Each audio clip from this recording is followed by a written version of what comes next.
Ito ang mainit na balita at trending ngayon sa mundo ng social media.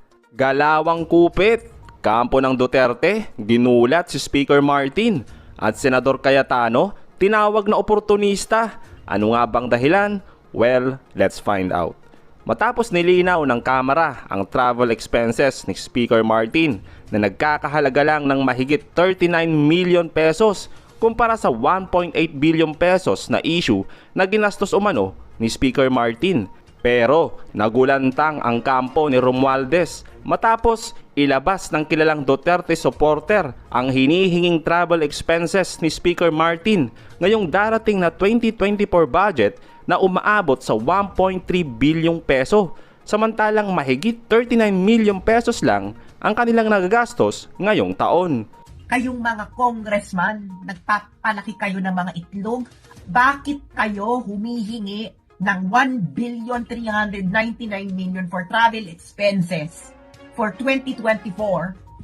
Ang expenses nyo lang pala talaga, according to you, under oath ng inyong financial officer, ay 39.7 million. Inang galawang magnanakaw ito. Magnanakaw ang galawan. Yaan ang tunay na magnanakaw ang galawan.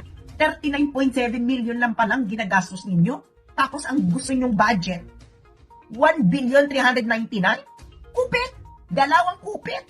Dagdag pa ni SAS, ngayong 2023, mayroong 2 billion pesos na budget para sa travel itong si Speaker Martin, ayon mismo sa GAA. Pero bakit mahigit 39 million pesos pa lang ang nagagastos? Patapos na ang taon. Ang malaking tanong, saan dadalhin ang natitirang pera? Kasi nga guys, sinabi na 39.7 million pa lang ang nagagastos nila out of 2,066 million. So, ibig sabihin may natitirang 2,026,000,000. So, ngayon, isang buwan na lang, so 30 days na lang ang natitira para gastusin nyo yan. So, ibig sabihin, kayo sa House of Representatives, para maubos nyo yan, kailangan yung gumastos ng 67.5 million per day. Dapat ibalik yan sa Treasury kasi hindi nyo pa pwede sabihin savings yan. Kasi hindi yan savings. Okay? Yan ay pera na produkto ng maling planning. That's not savings at all. Savings is a result of the efficiency of your procurement processes. Hindi po efficiency ang humiling ka. Okay? Ang humiling ka sa taong bayan na lagyan ang account mo ng 2,066,000,000 pero ang gagastusin mo lang pala ay 39.7 million. Mali. Mali ka from the start. Hindi yan savings. So ngayon, Kongreso, saan mapupunta ang 2,026,000,000 na natitira pa sa travel expenses ninyo? Sa ngayon ay wala pang naging pahayag ang Kongreso tungkol dito sa mga naging pahayag ni SAS Sasot. Samantala, matapos ipatawag ni Pangulong Marcos ang lahat ng senador sa palasyo, ay tinawag naman na oportunista itong si Cayetano, ayon mismo sa isang kilalang abogado. Matindi ang pagka-oportunista nitong magkakapatid na to. Paano ko nasabing oportunista itong mga Cayetano? Alam naman natin ang history ni Cayetano. Duterte yan, si Alan Peter Cayetano. Pero talagang ang ambisyon niya noon, matapos si Duterte, gusto niyang siyempre, siya sana yung susunod na presidente. Yun ang iniisip niya eh. Yun ang iniisip niya ni Alan Peter Cayetano. Ambisyoso talaga yan si Alan. Ang presidente talaga ang ambisyon niya. Hindi siya bilib sa Marcos eh. Naalala niyo noon ng kumandidato siyang vice president, kalaban niya si Marcos. Grabe yung mga tira niya noon kay Marcos tungkol sa ill-gotten wealth. Kaya ano siya, hindi yan Marcos talaga. Sa 2028, hindi siya makakapurma kay Sara eh. Bagamat Duterte siya, pero hindi siya, kasi si Sara wala rin tiwala sa kanya. Kilala rin kasi ni Sara Duterte na oportunista yan si Alan Peter Cayetano. So ngayon, saan siya ngayon? Close na siya sa Marcos. Samantalang noon, hindi siya kumbinsido sa Marcos. Gusto nila, lahat ng pabor makuha nila. Pag nanalo ang Duterte, kuha nila. Pag Marcos, kuha pa rin nila. Oportunista, balingbing. Walang paninindigan. Wala, ano to? Yan na nga, ang pinaka-best na description yan. Oportunista, balimbing. There's been some criticism with so last year, when I say some criticism, some came from me. Kasi napansin ko sa DPWH, nagpapantay na yung new roads sa maintenance. So sabi ko, may mali ba tayo sa pag-maintain ng road? Because dapat malayo yung maintenance sa new, especially since most of the gastos for new roads was the last 10-15 years lang. So bago-bago pa yon, no?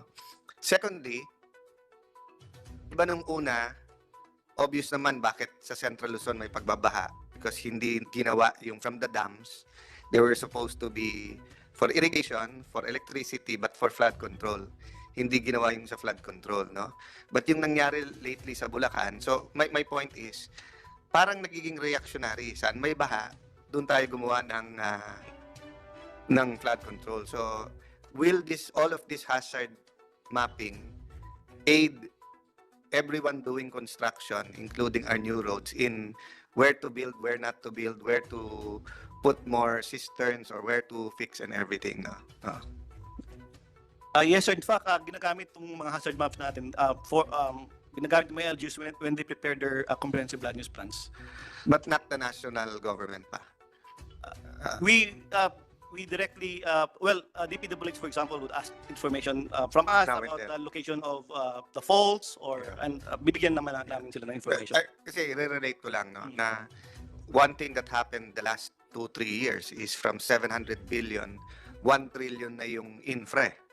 Diba? So, meaning, if we say, Ma'am Tricia, aabot din sa ating mga bossing sa DBM, diba, na, of course, sinong ayaw na may massive build talaga. But I'm just saying, kung 1 trillion ka sa DPWH, na 250 billion doon, 300 billion flood control.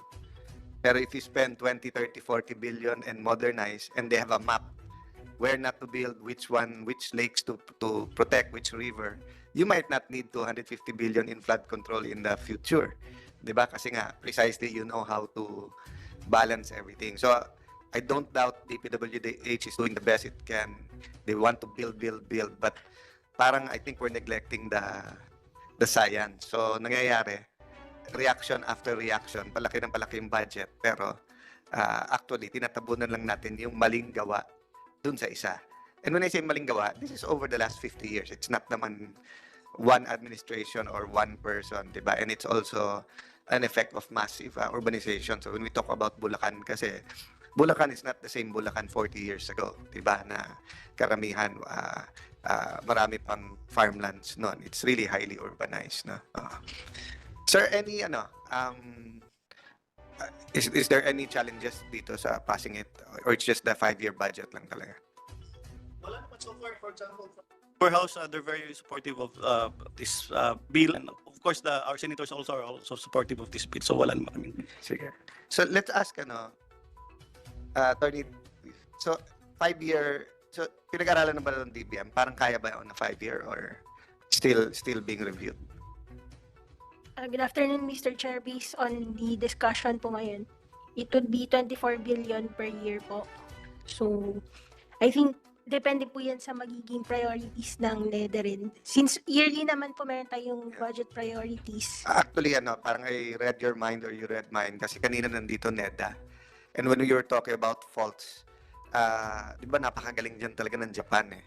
So aside from World Bank, baka borrowing from the Japanese is also. So when they say naman 5-year, para naman military, di ba? It could be a combination between money from the GAA, from taxes, and it could also be ODA or could be other loans, no? Tama ba? Yes po, Yeah. Senator. So siguro yun lang, from the DBM lang, before we finalize the bill, give us a better sense na kaya bang 5 years o 7 years yan. And then, di ba parang sa military, may tier 1, tier 2, tier 3. So that, Director, kasi pagkaintindi ko lang kasi I wasn't part of the planning, but in the Duterte cabinet, I was listening and looking at it.